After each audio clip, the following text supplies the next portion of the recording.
안녕하세요. 날씨가 많이 선선해졌습니다. 오늘 보실 말씀은 에베소서 2장 1절로 12절까지입니다. 오늘은 미술 시간입니다. 제목이 자연인에 대한 하나님의 그림 이렇게 되어 있습니다. 에베소서 2장 말씀을 통해서 하나님께서 말씀하시는 그 모습을 우리 마음속에 한번 그려보는 시간이 되었으면 합니다.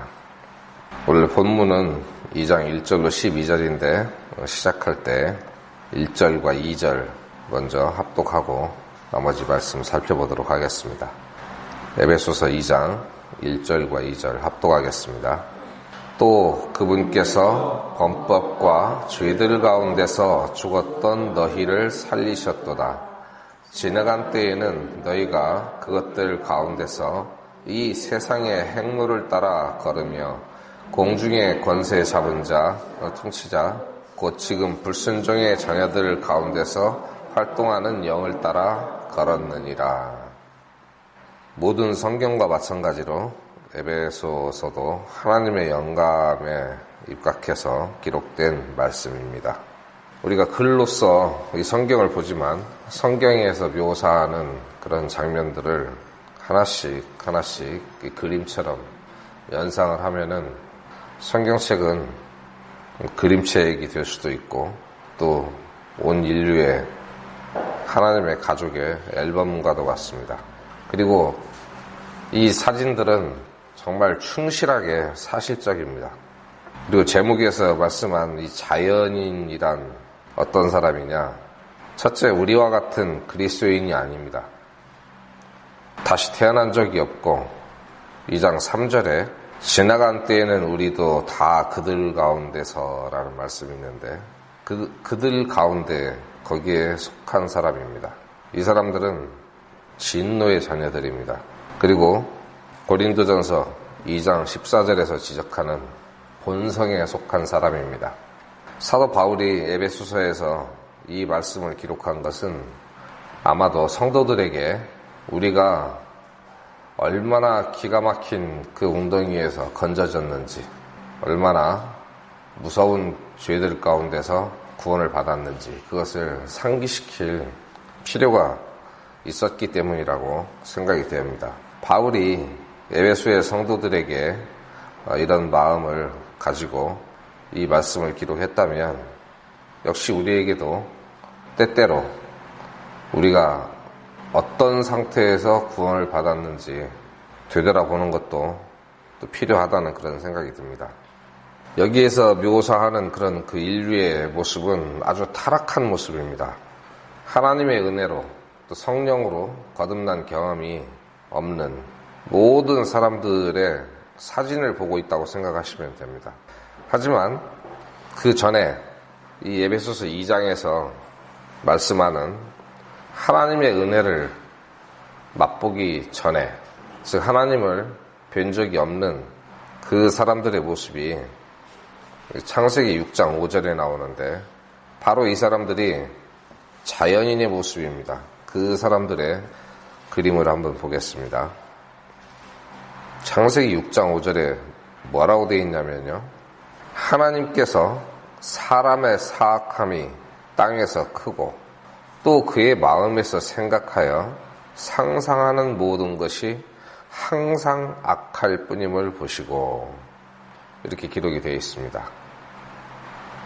여기에 단 한 줄에 사람의 사악함, 그게 크다고 되어 있고요. 마음에서 생각하여 상상하는 것이 모든 것이 항상 악하다. 그렇게 묘사가 되어 있습니다. 이게 하나님께서 보신 인간의 모습입니다. 어느 한 사람이 아니라 온 인류의 모습이었습니다.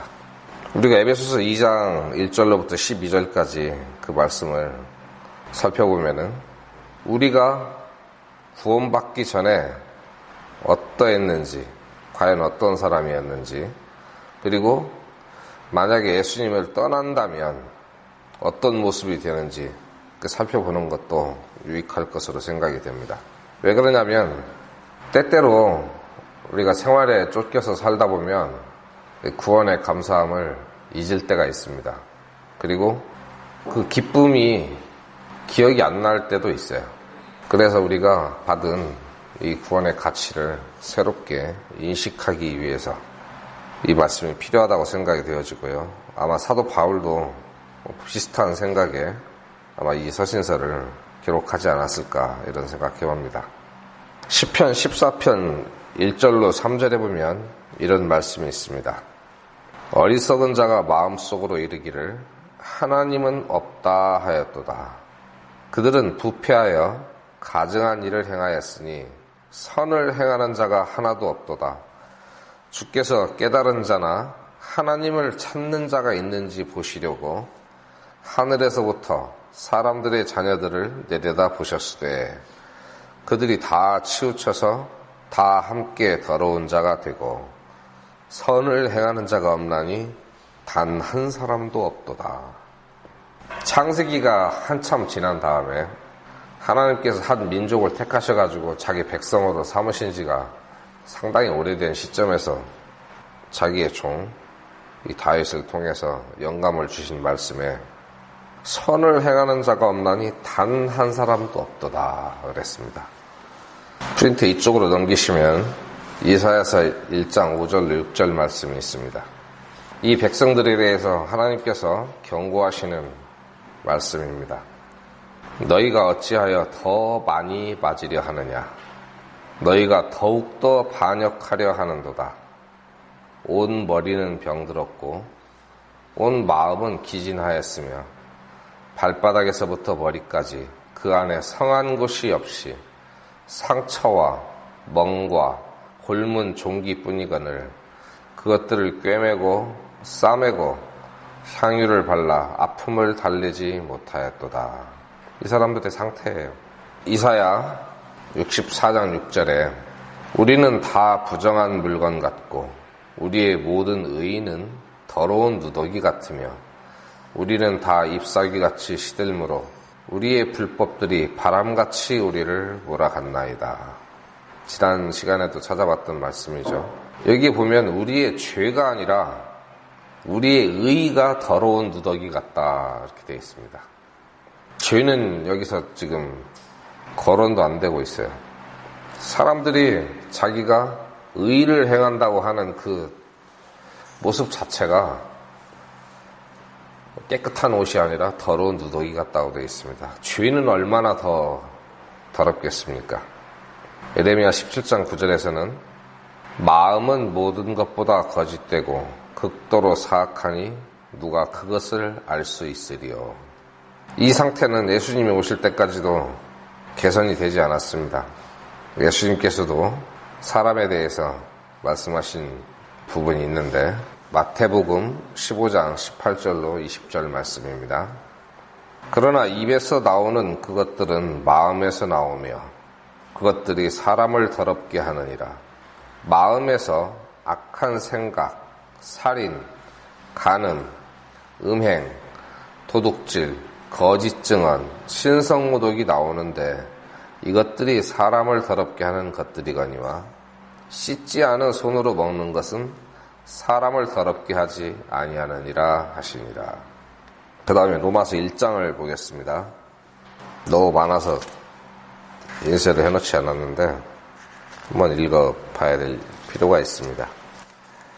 21절부터 32절까지입니다. 우리 합독하겠습니다. 그들이 하나님을 알되 그분을 하나님으로 영화롭게 하지도 아니하고 감사하지도 아니하며 오히려 자기들의 상상 속에서 허망해지고 또 그들의 어리석은 마음이 어두워졌나니 그들은 스스로 지혜롭다고 선언하나 어리석은 자가 되어 썩지 아니할 하나님의 영광을 썩을 사람이나 새나 네 발 달린 짐승이나 기어다니는 것들과 같은 형상으로 바꾸었느니라. 그러므로 하나님께서도 그들 마음의 정욕을 통해 부정함에 내주사 그들이 자기들의 몸을 서로 욕되게 하셨으니 그들은 하나님의 진리를 거짓으로 바꾸고 창조자보다 창조물을 더 경배하고 섬겼느니라. 그분은 영원히 찬송받으실 분이시도다. 아멘. 이런 까닭에 하나님께서 그들을 수치스러운 예정에 내주셨으니 이는 심지어 그들의 여자들도 본래대로 쓸 것을 본성에 어긋나는 것으로 바꾸었기 때문이라.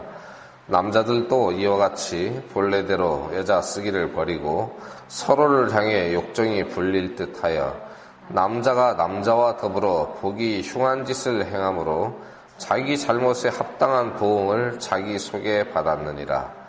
또한 그들이 자기 지식 속에 하나님 두기를 싫어하며 하나님께서도 그들을 버림받은 생각에 내주사 합당하지 못한 그 일들을 행하게 하셨으니 그들은 곧 모든 불의와 음행과 사악함과 탐욕과 악의로 가득하며 시기와 살인과 논쟁과 속임수와 적개심으로 가득하고 수군수군하는 자여, 뒤에서 헐뜯는 자여, 하나님을 미워하는 자여, 업신여기는 자여, 교만한 자여, 자랑하는 자여, 악한 일들을 꾸미는 자여, 부모에게 불순종하는 자여, 지각이 없는 자여, 언약을 어기는 자여, 본성에 애정이 없는 자여, 화해하기 어려운 자여, 긍휼이 없는 자라. 그들이 이런 일들을 행하는 자들은 죽어야 마땅하다는 하나님의 심판을 알고도 같은 일들을 행할 뿐 아니라 그런 일들 행하는 자들을 기뻐하느니라. 이게 거의 2000년 전에 기록된 말씀인데 요즘 세대하고 너무 비슷한 모습들이 보입니다. 이 사람들은 뭐라고 하나님께서 결론을 내리셨다고요? 죽어야 마땅하다. 그런데 이 사람들의 그 상태를 보면 영적으로는 이미 죽어 있습니다. 창세기 3장 15절로 17절 말씀 보겠습니다. 내가 너와 여자 사이에 또 네 씨와 그녀의 씨 사이에 적개심을 두리니 그 씨는 네 머리를 상하게 할 것이요 너는 그 발꿈치를 상하게 할 것이니라 하시고 여자에게 이르시되 내가 네 고통과 수태를 크게 늘리리니 네가 고통 중에 자식을 낳을 것이요 또 너의 열망이 네 남편에게 있겠고 그가 너를 다스릴 것이니라 하시고 아담에게 이르시되 네가 네 아내의 음성에 귀를 기울이고 내가 네게 명령하여 이르기를 너는 그것에서 나는 것은 먹지 말라 하고 말한 그 나무에서 나는 것을 먹었은즉 땅은 너로 인하여 저주를 받았고 너는 평생토록 고통 중에 땅의 소산을 먹으리라. 아담과 이브가 선악을 알게 하는 나무의 그 열매를 먹는 그 죄를 범한 데 대한 대가에 대해서 하나님께서 말씀하신 장면입니다. 다음 로마서 5장 12절에 그러므로 한 사람으로 말미암아 죄가 세상에 들어오고 죄로 말미암아 사망이 들어왔나니 이와 같이 모든 사람이 죄를 지었으므로 사망이 모든 사람에게 임하였느니라. 이 해결책은 고린도전서 15장에 있습니다. 22절에 보면 아담 안에서 모든 사람이 죽는 것 같이 그리스도 안에서 모든 사람이 살게 되리라. 그렇게 돼 있죠. 다음 요한복음 5장 24절 보겠습니다. 진실로 진실로 내가 너희에게 이르노니 내 말을 듣고 또 나를 보내신 분을 믿는 자는 영존하는 생명이 있고 또 정죄에 이르지 아니하리니 사망에서 생명으로 옮겼느니라. 그러니까 아직 말씀을 듣지 않고 하나님께서 보내신 자를 믿지 않는 자에게는 생명이 없습니다. 현재 사망 가운데 있는 것이죠. 다음 40절을 보겠습니다. 그러나 너희는 생명을 얻기 위해 내게 오기를 원치 아니하는도다. 이게 문제예요.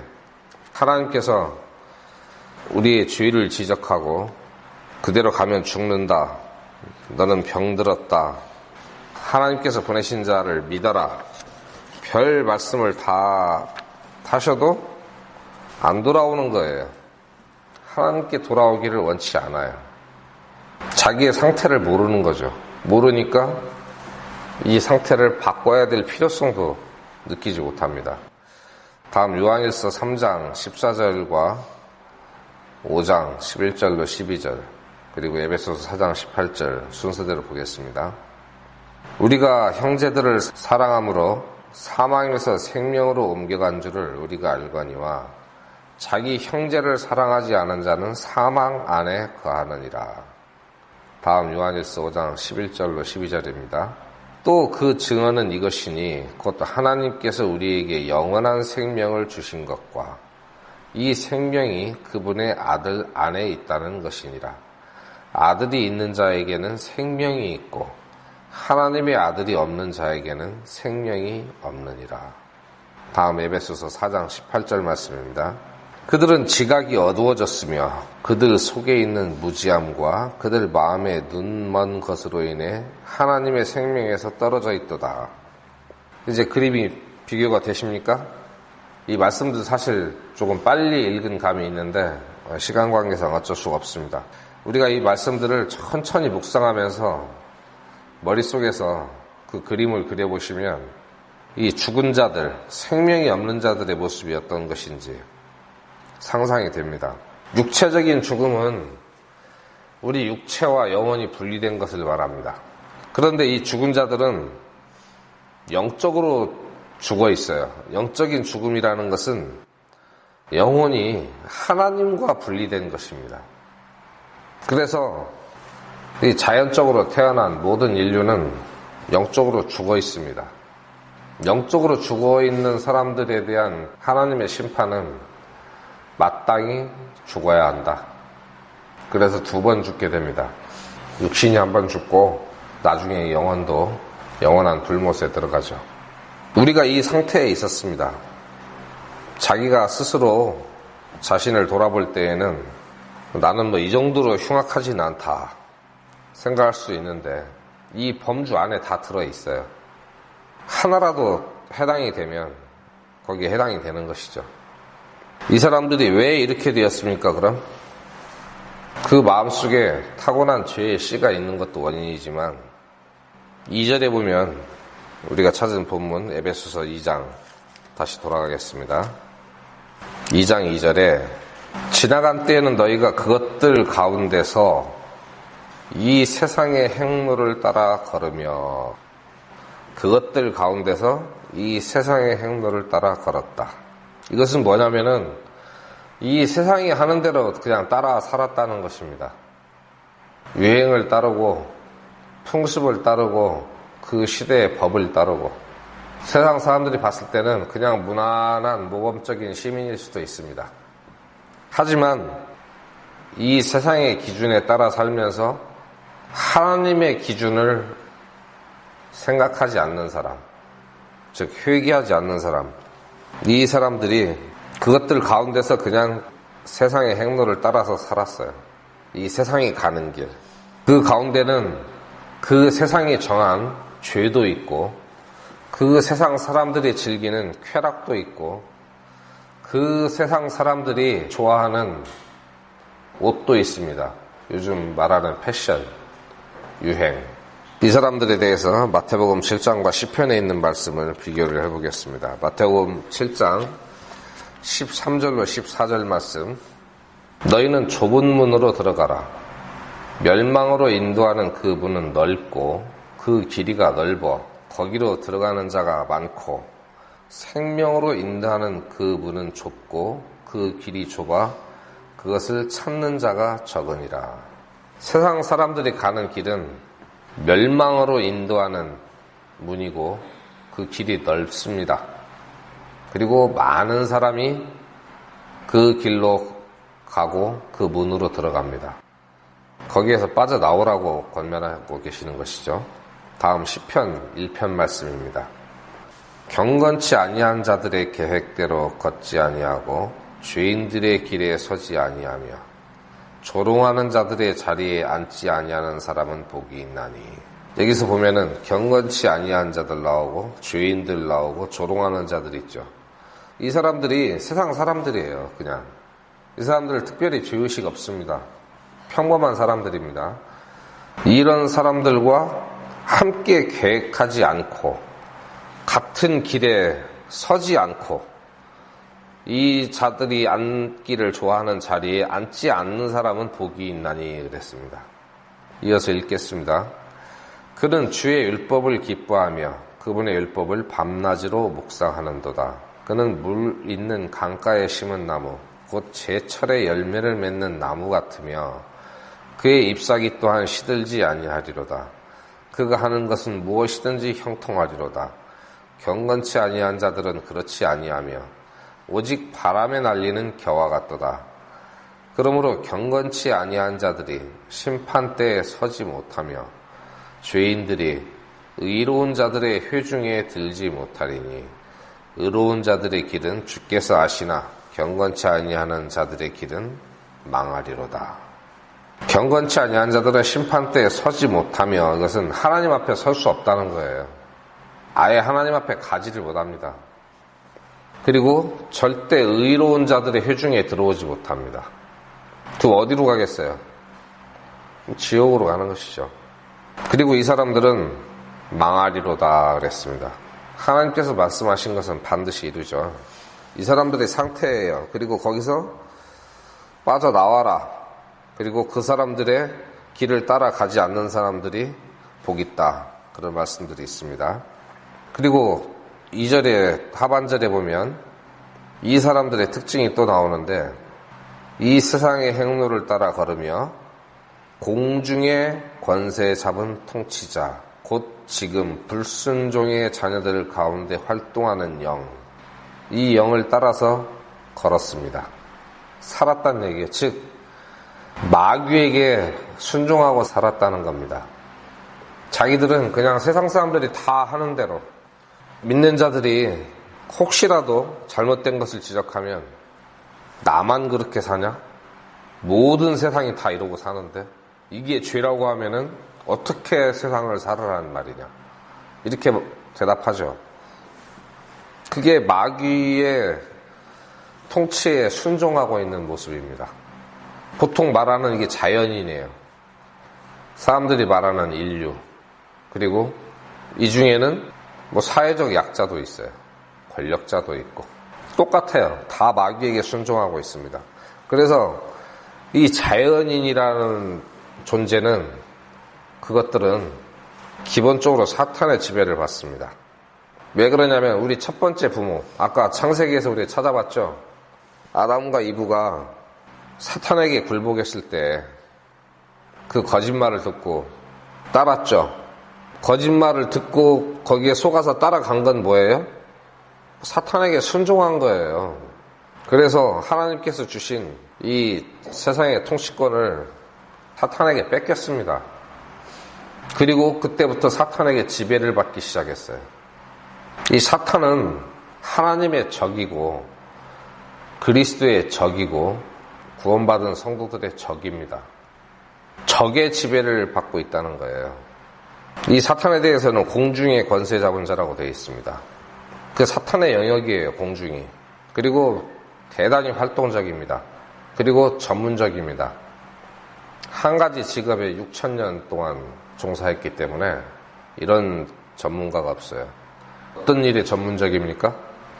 사람들로 하여금 하나님으로부터 등 돌리게 하는데 전문입니다. 그래서 우리가 구원을 딱 받고 보니까 요한일서 5장 19절에 또 우리는 하나님께 속하고 온 세상은 사악함 가운데 있음을 우리가 아느니라 그랬습니다. 전에는 우리도 몰랐습니다. 이 사람들하고 동일했어요. 세상의 행로를 따라 걷고 마귀에게 순종하는 그런 삶을 살았습니다. 우리 조상이 아담과 이브가 하나님께 불순종하고 마귀에게 굴복함으로 인해서 우리는 그 타락한 본성을 계속 이어받았어요. 그래서 그 결과로 이 사람의 자식으로 태어난 자연인은 아주 자연스럽게 주님을 거역하는 그런 성품을 가지게 됐어요. 그게 너무 자연스러워요. 아무도 가르쳐주지 않았는데 하나님을 거역합니다. 그리고 아무도 가르쳐주지 않았는데 마귀를 따라 살아갑니다. 그게 자연인의 상태예요. 그래서 본성적으로 죄를 범합니다. 우리가 태어나서 우리에게 죄 짓는 거 가르쳐 준 사람이 있습니까? 시편 51편 5절에 보면은 이 다윗의 고백이 있습니다. 보소서 내가 불법 가운데서 형성되었으며 내 어머니가 죄 가운데서 나를 수태하였나이다. 이스라엘의 가장 위대한 왕, 예수님의 그 왕위를 성경에는 다윗의 위라고 표현했을 만큼 다윗의 그 위상은 이스라엘에서 굉장히 대단합니다. 그리고 하나님의 마음에 맞는 사람이라고 했어요. 그런데 이 사람이 성령의 영감을 받아서 기록된 이 말씀에는 내가 불법 가운데서 형성되었으며 내 어머니가 죄 가운데서 나를 수태하였나이다. 지금 한국에는 다른 나라들보다 이 모태교인이라는 말을 많이 씁니다. 자기는 모태에서부터 예수님을 믿었대요. 그러니까 뱃속에서부터 생각이 있어가지고 이 세상은 죄 가운데 빠졌으니까 나는 예수님을 믿어야지 하고 예수님을 믿었다는 거예요. 그런 거짓말이 어딨어요, 세상에. 그리고 구원받은 부모에게서 태어난 자식이라 할지라도 그 육신의 본성은 죄인입니다. 그 생명은 완전히 별개의 생명이기 때문에 자라서 자신의 죄를 깨닫고 주님께로 돌아와야만 구원을 받아요. 모태 교인이라는 말은 제가 좀 이해를 할 수 있어요. 그냥 교인이니까. 뱃속에서부터 엄마를 따라서 그냥 교회에 다녔으니까. 하지만 모태 신앙이라는 말은 진짜 사기 중에 사기입니다. 무슨 신앙이 있어요, 태아가. 어려서부터 엄마한테 거짓말을 배우는 거예요. 너는 모태 신앙이야. 이 말로 인해서 자기는 그냥 구원받았다고 생각하는 거예요. 하나님도 모르고 예수님도 모르고 율법도 모르고 은혜도 모르고 아무것도 모르는데, 그래서 그 사람은 구원받을 기회를 뺏깁니다. 하나님을 찾으려고 하지 않아요. 나는 그냥 나면서부터, 나기 전부터 하나님의 백성이었다는 착각에 빠져 살게 되는 거죠. 이런 말을 가르친 교단과 교회와 성직자들은 저주받을 겁니다. 다윗이 분명히 그랬잖아요. 내 어머니가 죄 가운데서 나를 수태하였나이다. 다윗의 집안은 믿음이 좋은 집안이었어요.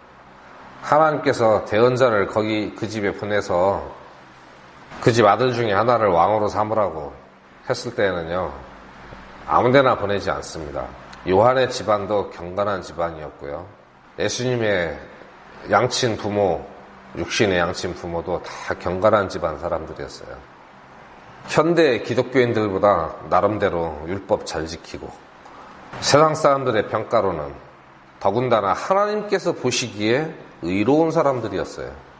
우리보다 얼마나 깨끗하게 잘 살았겠어요. 그런데 다윗이 고백하기를 내가 불법 가운데서 형성되었다. 즉 육신 가운데서 형성되었다는 거예요.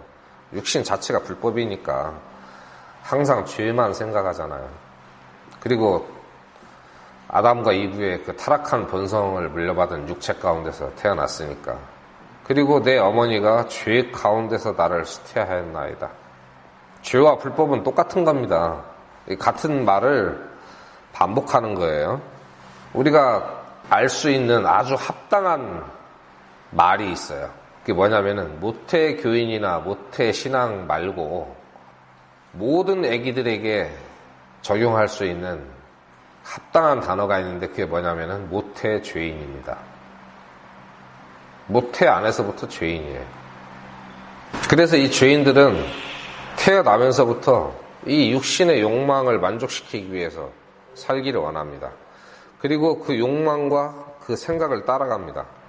3절에 보면 지나간 때에는 우리도 다 그들 가운데서, 앞에서 말한 그것들 있죠? 그것들 가운데서 그랬는데 여기서는 이제 그들 가운데서 그랬습니다. 지나간 때에는 우리도 다 그들 가운데서 우리 육신의 욕심 안에서 생활하며 육신과 생각의 욕망을 이루어 다른 사람들과 같이 본래 진노의 자녀들이었습니다. 본래 교인이요? 본래 진노의 자녀들입니다. 이 욕망 속에는 충동, 갈망 이런 것들도 다 포함됩니다. 죄를 짓고 싶은 충동, 그리고 죄를 향한 갈망. 배가 고프면 훔쳐서라도 먹고 싶잖아요. 그게 죄에 대한 갈망이에요. 그리고 이런 것은 의도적으로 내가 하나님께 반역하고 불순종하겠다 이런 마음을 먹지 않았다 할지라도 자연스럽게 바라는 것입니다. 왜 그러냐면 우리는 영적으로 죽고 사탄에 의해서 통제를 받고 있기 때문에 우리 그 욕망은 아주 자연스러운 거예요. 죄 짓는 게 너무 자연스러워요. 심지어는 뭐라고 하냐면은 그래서 인간적이다 이런 말도 해요. 인간적이라는 말은 원래 그런 데 쓰는 거 아니에요. 인간은 하나님의 형상을 따라 창조되었기 때문에 하나님의 뜻에 맞게 행동할 때 인간적이라고 해야 됩니다. 사탄적이라고 해야 되는 그런 생각이나 행동들에 대해서 인류는 특히 문학가들이나 철학자들이 인간적이라고 표현을 하면서부터 참 인간적이라는 그 말이 많이 오염이 됐습니다. 그래서 모든 사람은 육신적이에요. 그 육신적인 욕망은 음란하고 아주 관능적인 것 이런 것을 많이 추구를 합니다. 육신의 생각이라는 말씀이 있죠. 3절에 육신의 욕심, 육신의 생각 그리고 육신의 욕망. 이 육신이 무엇이냐? 로마서 7장 18절 그리고 로마서 8장 8절에 보면 먼저 로마서 7장 18절 말씀입니다.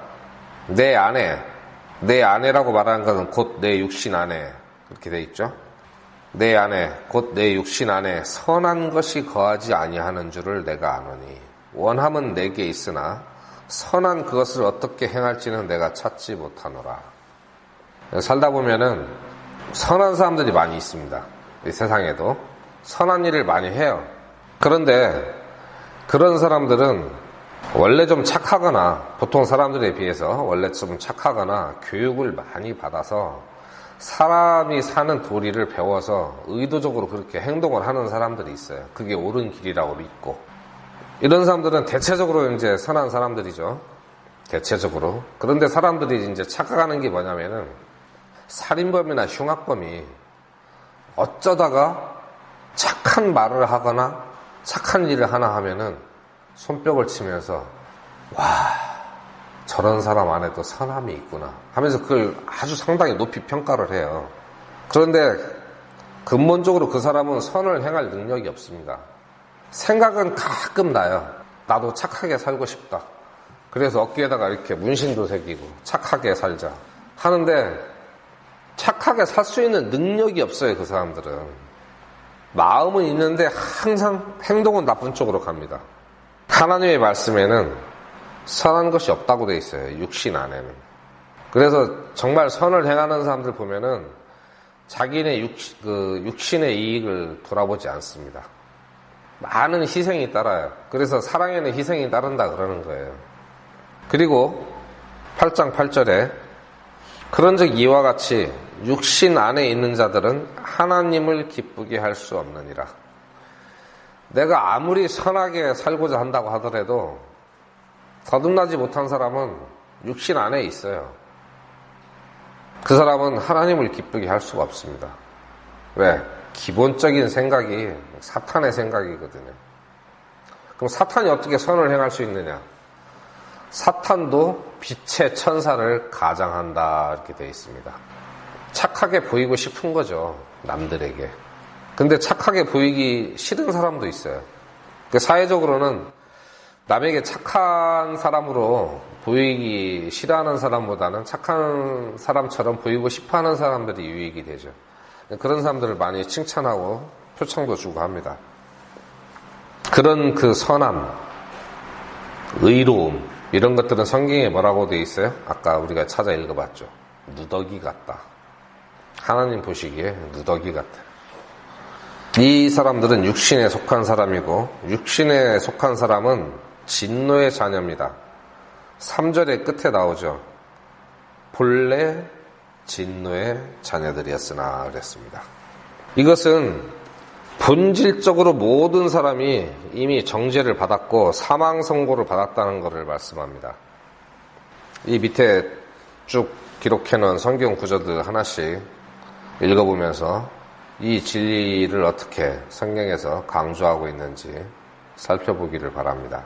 먼저 요한복음 3장 18절로 19절입니다. 그를 믿는 자는 정죄를 받지 아니하거니와 믿지 않는 자는 하나님의 독생자의 이름을 믿지 아니하였으므로 이미 정죄를 받았느니라. 성경에 이 자연인, 본성에 속한 자, 진노의 자녀들에 대해서 이미 어떻게 될지 기록이 다 돼 있어요. 이미 하나님으로부터 선고를 받은 거예요. 사형 선고를.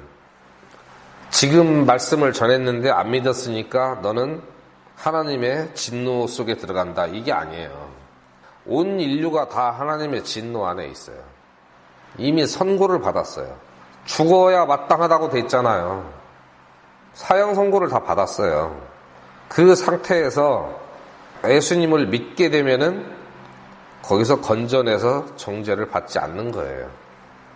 안 믿으면 이미 정죄받은 그 상태로 있는 겁니다. 다음 요한복음 3장 36절. 아들을 믿는 자에게는 영존하는 생명이 있고, 이미 우리는 그 생명을 얻었습니다.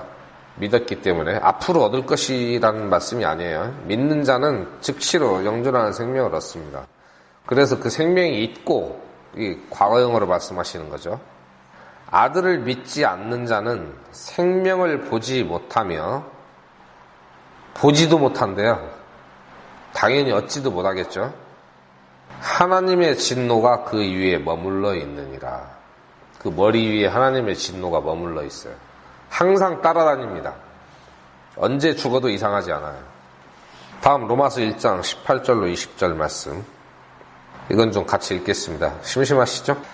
하나님의 진노가 불의 안에서 진리를 붙잡아 두는 사람들의 모든 경건치 아니한 것과 불의를 대적하여 하늘로부터 계시되었나니 이는 하나님을 알만한 것이 그들 속에 분명히 드러나 있기 때문이라. 하나님께서 그것을 그들에게 보이셨느니라. 불의 안에서 진리를 붙잡아 두는 사람들이 또 나옵니다. 진리를 전혀 모르는 사람이 있는가 하면은 알고도 붙잡아 두는 사람. 붙잡는다는 건 체포한다, 구금한다 이런 뜻이 있잖아요. 묶어서 꼼짝 못하게 하는 게 붙잡아 두는 거거든요. 알고도 안 믿는 사람들이 진리를 붙잡아 두는 사람들이에요. 진리가 활동을 하지 못하게 억압하는 사람, 무시하는 사람. 이 사람들은 하나님의 진노가 있습니다. 얼마나 무섭습니까? 지금 구원받은 그리스도인이 아닌 사람은 이미 심판을 받았고 하나님의 진노 아래에 있습니다. 그리고 이 구원받지 않은 사람, 자연인은 그리스도하고 별개입니다. 아무 상관이 없다는 뜻이에요. 예수님께서 요한복음 14장 6절에서 말씀하신 것을 보겠습니다. 예수님께서 그에게 이르시되 내가 곧 길이요 진리요 생명이니 나를 통하지 않고는 아무도 아버지께 오지 못하느니라. 즉 예수님을 통하지 않고는 아무도 아버지께 가지 못합니다. 심지어 우리는 기도도 예수 그리스도의 이름으로 기도하죠. 다른 이름으로 기도하면 우리 기도가 하나님께 상달이 되지 않습니다. 모든 것을 예수님을 통해서 하는 거예요.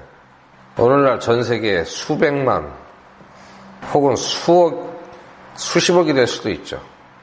이 사람들에게는 예수님이 없습니다. 즉 구원받지 못했다는 거예요. 그 말은 그 모든 사람들이 하나님의 심판을 받았고 하나님의 진노 아래에 있다는 것을 힌두교, 이슬람, 그리고 성당에 있는 우상, 자기들은 마리아라고 우기는데 그 세미라미스입니다. 하늘여왕, 구약 성경에서 나오는 이스라엘 사람들과 가나안 사람들이 섬기던 작은 숲을 만들어 놓고 섬기던 하늘의 여왕이에요. 그것은 그 세미라미스예요. 이름을 마리아라고 바꿨다고 해서 바뀌는 게 아니에요. 거짓말이죠. 그건. 사도행전 4장 12절에 보면 다른 사람 안에는 구원이 없나니 하늘 아래에서 우리를 구원할 다른 이름을 사람들 가운데 주지 아니하셨느니라 하였더라. 마호메트가 누구를 구원할 수 있을 것 같아요? 저도 심판을 받아야 돼요. 하나님의 진노 아래에 있습니다. 마호메트도. 다음 디모데전서 2장 5절로 6절 말씀입니다. 한 하나님이 계시고 하나님과 사람들 사이에 한 중재자가 계시니 곧 사람이신 그리스도 예수님이라. 그분께서 정하신 때에 증언을 받기 위해 모든 사람을 위한 대속물로 자신을 주셨느니라. 우리가 한 하나님이라고 읽는 이 말씀은 서양 사람들은 한 신이라고 읽습니다. 세상에 수많은 신이 있는데 다 가짜라는 거예요. 딱 한 분만 신이라는 겁니다. 우리가 믿는 그 하나님. 그리고 그분과 사람 사이의 중재자도 예수 그리스도 딱 한 분입니다. 뭐 JMS나 이런 것들이 중재자가 아니에요. 어떤 목사도 중재자가 아닙니다. 예수님만 중재자입니다. 나도 믿음이 있다. 나도 신을 섬긴다 하는 사람들. 여호와 하나님이 아닌 다른 신. 예수 그리스도가 아닌 다른 구세주를 믿는 사람들. 정도령이라든지 뭐 이런 거 믿는 사람들은 절대 구원받지 못합니다.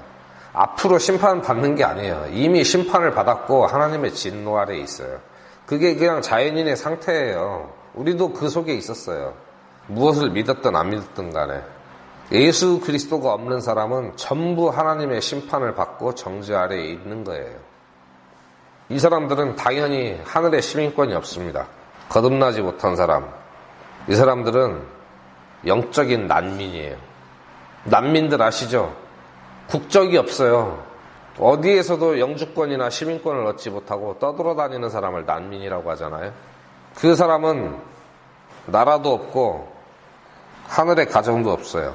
이것이 기독교인이 아닌 모든 사람의 입장입니다. 기독교인이라는 것은 서양 사람들이 말하는 모든 기독교인을 뜻하는 게 아니에요. 정말 마음속에 그리스도가 있는 사람이 그 사람이 진정한 기독교인입니다. 요한복음 14장 한번 살펴볼까요? 하늘의 가정이라는 뭔가. 요한복음 14장 18절로 23절 합독하겠습니다. 내가 너희를 위로 없이 버려두지 아니하고 너희에게 오리라. 조금 있으면 세상은 더 이상 나를 보지 못하되 너희는 나를 보리니 내가 살아있으므로 너희도 살리라. 그 날에는 내가 아버지 안에 너희가 내 안에 내가 너희 안에 있음을 너희가 알리라. 내 명령들을 가지고 그것들을 지키는 자가 나를 사랑하는 자니 나를 사랑하는 자는 내 아버지께 사랑을 받을 것이요 나도 그를 사랑하여 그에게 나를 나타내리라 하시니라. 가룟이 아닌 유다가 그분께 이르되 주여 어찌 주께서 우리에게는 자신을 나타내시고 세상에는 아니하려 하시나이까 하매 예수님께서 그에게 대답하여 이르시되 사람이 나를 사랑하면 내 말들을 지키리니 내 아버지께서 그를 사랑하실 것이요 우리가 그에게 가서 우리의 거처가 그와 함께 있게 하리라. 이게 하늘의 가정입니다. 하나님의 가정. 주님이 우리에게 오셔서 우리하고 함께 하시고 우리는 주님을 사랑하고 주님은 우리를 사랑하고 그리고 주님이 우리에게 자신을 나타내 보이시고 그런데 유다가 뭐라고 했습니까? 어찌 주께서는 우리에게는 자신을 나타내시고 세상에는 아니하려 하시나이까 그랬죠. 세상에게는 자신을 안 나타내신다는 거예요. 안 보여주겠다. 그리고 사람이 나를 사랑하면 내 말들을 지키리니 내 아버지께서 그를 사랑하실 것이요. 이게 하나님의 가정입니다. 우리는 아버지께 순종하고 아버지는 우리를 사랑하고 그리고 뭐라고 돼 있어요? 이 말씀 참 아주 은혜로운 말씀인데 우리가 그에게 가서 우리의 거처가 그와 함께 있게 하리라. 하나님은 저 멀리 계신데 거기서 우리를 오라고 그냥 부르시는 게 아니라 그 거처가 우리에게 오신다는 거예요. 근데 이것은 상대적이에요. 우리 입장에서는 이게 가는 것일 수도 있는데 말씀에 뭐라고 되어 있냐면은 우리의 거처가 그와 함께 있게 하리라. 어떻게 해요? 우리가 그에게 가서 주님이 우리한테 오신다는 거예요. 그래서 지구가 태양을 도냐, 태양이 지구를 도느냐 하는 이 관점의 차이예요. 어디에서 보느냐. 성경에 보면은 우리를 데려가신다는 말씀이 많이 있어요. 그런데 하나님 편에서 보면은 내가 그에게 간다는 거예요. 얼마나 감사합니까? 그리고 아까도 그 난민 말씀드렸지만 이 자연인은 하나님의 왕국에서 외국인입니다. 에베소서 2장 12절 말씀. 그때 너희는 그리스도 밖에 있었고 이스라엘 연방 국가 밖에 있던 외인들이며 약속의 언약들에서 분리된 낯선 자요. 세상에서 소망도 없고 하나님 밖에 있던 자들이었으나 그랬죠. 여기서 이스라엘 연방 국가라는 것은 이스라엘 12지파로 이루어진 국가잖아요. 그래서 연방 국가라고 되어 있는데 이스라엘 밖에 있는 것과 무슨 상관이냐 이렇게 생각하실 수 있거든요. 아브라함의 씨를 통해서 그 만민이 복을 받으리라 하신 그 약속이 있잖아요. 유대인들이 말씀을 맡은 자들이고 이 하늘의 왕국은 유대인들에게만 약속되었던 겁니다. 그런데 이 유대인을 통해서 그리고 다윗의 시인 예수 그리스도를 통해서 이것이 이방인들에게 문이 열린 거예요. 그래서 하나님께서 약속하신 이 하늘의 왕국에 이방인들이 다 들어가게 된 겁니다. 그것을 넓은 의미에서는 하나님의 왕국이라고 말씀하죠. 이스라엘에게만 해당되는 하늘의 왕국이 있고 이 약속 밖에 있던 자들, 이 사람들이 이제 하나님의 왕국에 들어가게 되는 그런 일이 있는 것이죠. 아직도 이 하나님의 왕국에 소속되지 못한 자들은 외인들이라는 거예요. 외인은 외국인을 줄여서 말하는 거예요. 하늘의 왕국에서 외국인이에요. 그럼 어디에 있겠어요? 지옥이죠. 이 외국인은 하나님께 어떤 요구도 할 수 없어요. 기도도 할 수 없고 상속 유업도 주장할 수 없습니다. 왜? 원래 상관이 없어요. 한국에 트럼프 좋아하는 사람들도 많이 있고요. 시진핑을 좋아하는 사람들도 많이 있는데 그건 자기 혼자 좋아할 뿐이지.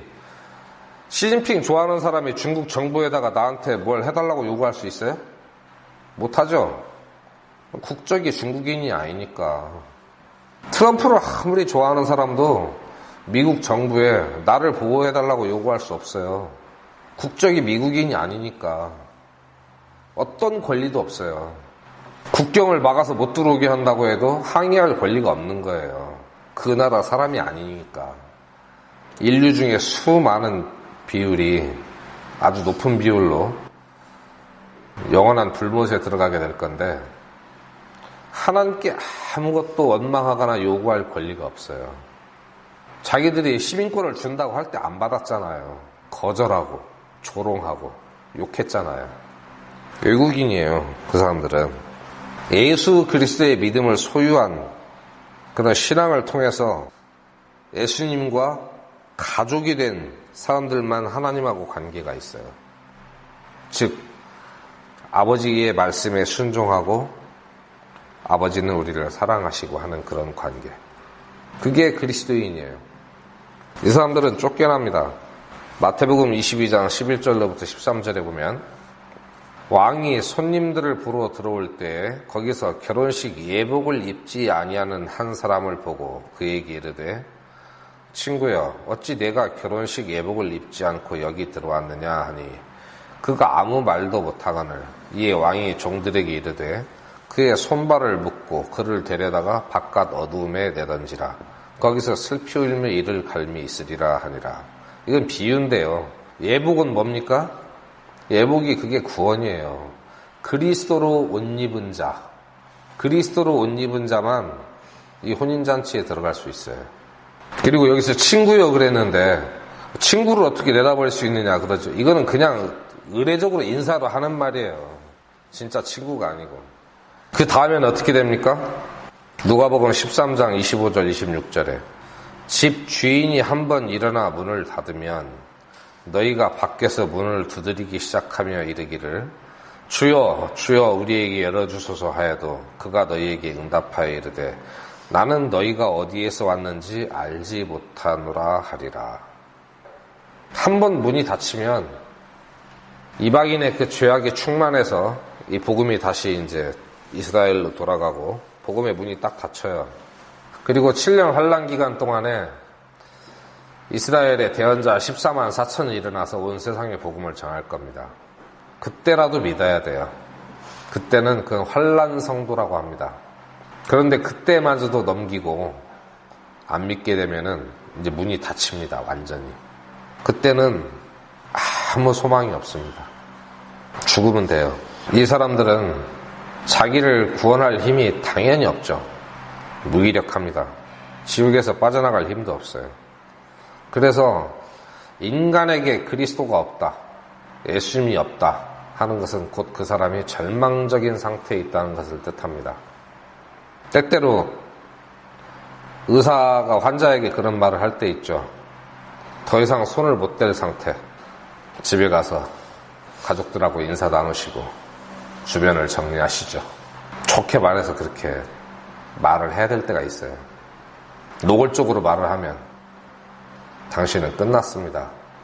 그런데 이 말을 한다는 건 참 어려워요. 얼마나 상대방이 고통스러워하고 슬퍼하고 그리고 성격 있는 사람은 화를 낼 겁니다. 내가 왜 주고 하면서. 그렇죠? 하지만 의사라면은 진단을 내려야 될 필요가 있어요. 살 수 있는 사람에게는 살 수 있는 방법을 가르쳐주고 어떻게 치료를 받으라고, 살 수 없는 사람에게는 장례 준비라도 가족들이 할 수 있게 시간을 줘야 되잖아요. 그래서 당신은 죽을 거라고 말을 해줘야 돼요. 따라서 우리도 죄 가운데 있는 사람들에게 당신은 지금 심판 아래에 있습니다.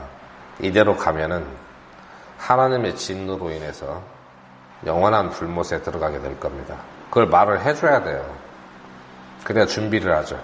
죽을 준비를 하든가 살 방법을 찾든가 둘 중에 하나 본인이 선택할 거 아닙니까? 그런데 온몸이 다 썩어 들어가서 죽게 생겼는데 향유를 발라주고 반창고를 붙여주고 괜찮다 하면은요, 그 사람을 저주하는 거죠. 이게 지금 이 세상의 기독교의 목사들이 하는 짓이에요.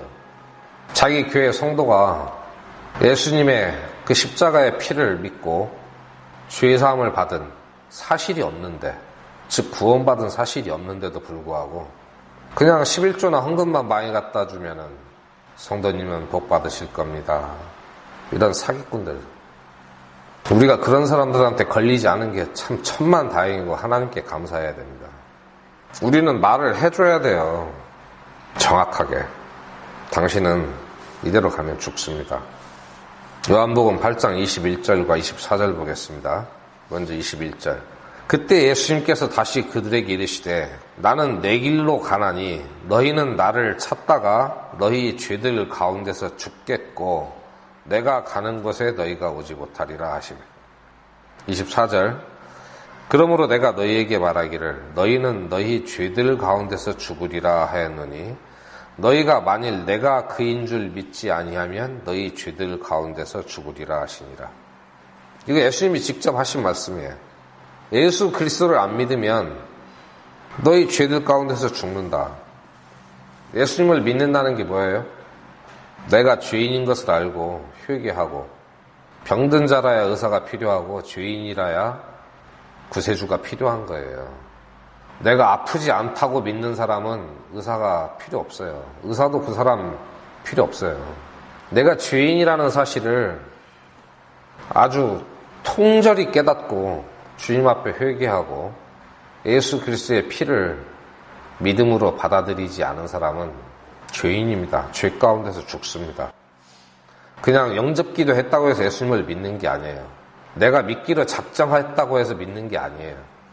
내가 진심으로 나의 죄를 회개하고 예수 그리스도의 그 십자가의 피의 은혜를 받아들였을 때 예수님께서 믿음을 주십니다. 확신을 주십니다. 그게 그리스도의 믿음이에요. 그 그리스도의 믿음이 없는 자는 죽습니다. 자기 죄들 가운데서 죽습니다.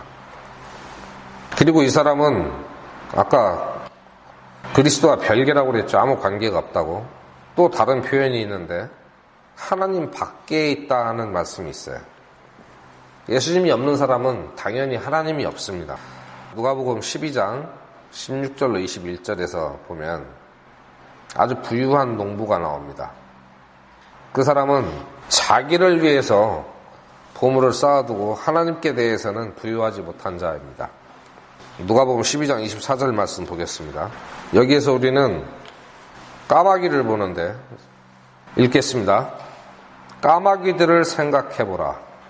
그것들은 씨 뿌리지도 아니하고 거두지도 아니하며 창고나 곶간도 갖고 있지 아니하되 하나님께서 그것들을 먹이시나니 하물며 너희는 그 날짐승들보다 얼마나 더 나으냐?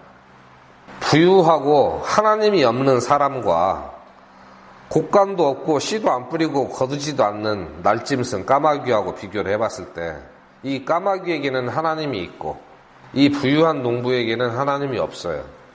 누가 더 낫냐 이거예요. 하나님 안에 있는 까마귀가 더 낫지 않느냐 이거예요. 이 사람은 또 이르되 내가 이렇게 하리라. 내가 내 곶간을 헐고 더 크게 지어 거기에 내 모든 열매와 물건을 쌓아두고 그랬습니다. 이 사람들은 곶간은 있지만 하나님이 없어요. 누가 낫습니까? 하나님께서 보살펴 주시는 까마귀와 자기 재물을 믿고 사는 부자와. 이 사람은 곶간이 있지만 우리는 없는 것 같습니까? 우리도 자기 곶간이 다 있습니다. 자기가 믿는 구석이 있다는 거예요. 자기 돈 혹은 퇴직금, 연금, 빽 있는 가족, 친척, 내가 여태까지 사람들에게 교양 있는 사람이라고 인정받았던 어떤 사회적인 평판, 그것을 믿고 사는 사람들이 있어요. 하나님 없이. 이 사람들의 상태는 아까 뭐라고 되어 있습니까? 하나님의 진노 아래에 있습니다. 그리고 더욱더 피하고 싶은 일이긴 하지만 어쩔 수 없이 당하는 일인데, 이 자연인은, 즉 거듭난 경험이 없는, 성령이 없는 이 죄인들은 그냥 하나님과 별개거나 하나님 밖에 있는 정도가 아니라 하나님의 원수입니다. 아까 읽었던 말씀이죠. 시편 14편 1절에 어리석은 자가 마음속에 이르기를 하나님은 없다 하였도다. 그들은 부패하여 가증한 일을 행하였으니 선을 행하는 자가 하나도 없도다. 이게 하나님을 부인하는 거잖아요. 이것은 인간의 아주 자연스러운 행동입니다. 본질적으로 우리 인간은 하나님을 미워합니다.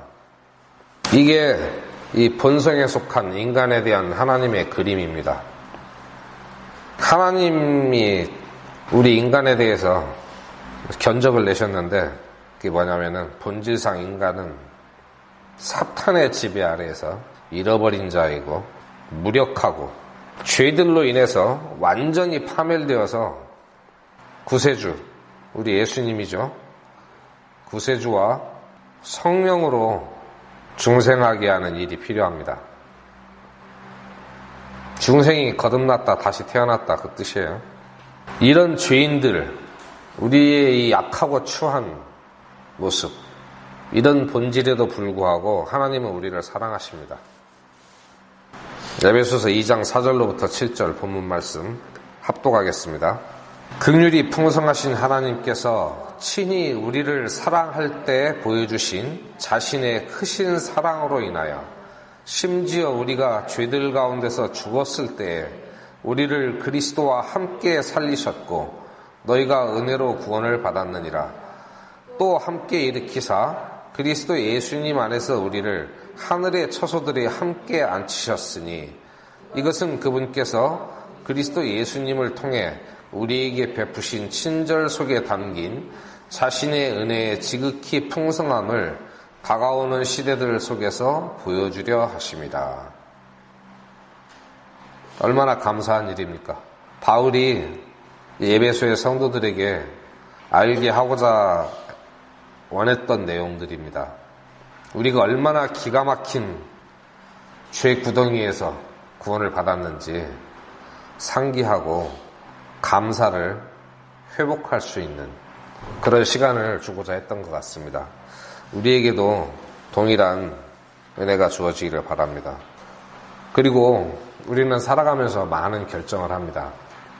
그런데 많은 경우에 우리의 결정은 두려움에서 옵니다. 예를 하나 들어볼까요? 우리 아이들이 커서 대학교에 원서를 낼 때 조금씩 하향 지원을 합니다. 왜 그런 줄 아세요?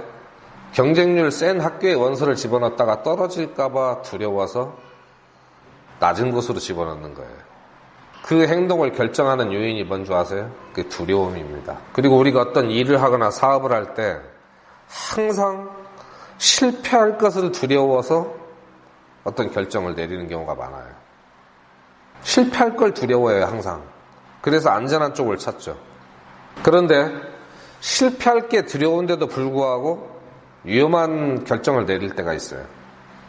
그 왜 그런 줄 아세요? 자기 욕망이 강해요. 그러면은 실패할 확률이 높은 결정을 내립니다. 위험이 많은 곳에 수익도 많다. 이런 생각을 하고 결정을 해요. 근데 많은 사람들이 어떤 결정을 내리는 주요 요소가 두려움 아니면 육신의 욕망이에요. 우리는 그렇게 하지 맙시다. 여기 보면은 긍휼이 풍성하신 하나님께서 친히 우리를 사랑할 때 보여주신 자신의 크신 사랑으로 인하여 예수님과 함께 우리를 살리셨다고 돼 있어요. 이 예수님의 연합된 우리의 생명은 우리를 그리스도와 함께 살리신 그 아버지의 크신 사랑 안에서 우리에게 주어진 그리스도의 믿음이 우리를 이끌어가게 해야 됩니다. 즉 믿음으로 결정하시라는 거예요. 두려움이나 욕망이 아니라 우리에게 주신 예수 그리스도의 믿음으로 결정을 내림. 그러면은 믿음이 우리를 이끌어가게 합니다. 우리는 하나님의 자녀들입니다. 온 우주 만물의 주인이신 분이 우리 아버지십니다. 우리가 용기를 가지고 믿음으로 모든 일을 결정하는 그런 사람이 되기를 바랍니다. 아버지께 순종하면 아버지는 우리를 사랑하십니다. 이게 아주 이상적인 가정 아니에요? 집에서도 자녀들이 부모에게 순종하고 부모는 자녀를 사랑하고 얼마나 좋은 모습입니까? 단 한순간이라도 우리가 믿음을 잃지 말고 믿음에 따라서 모든 결정을 내리고 믿음이 우리의 미래를 이끌어 갈 수 있도록 그렇게 살아갑시다. 기도하고 마치겠습니다. 은혜로우신 아버지 하나님, 우리를 죄들 가운데서 그리스도와 함께 일으키시고 구원하실 때 주셨던 예수 그리스도의 믿음이 우리의 미래를 결정하고 이끌어 갈 수 있도록 우리에게 용기를 주시옵소서. 우리를 사랑하시는 예수님의 이름으로 기도드립니다. 아멘.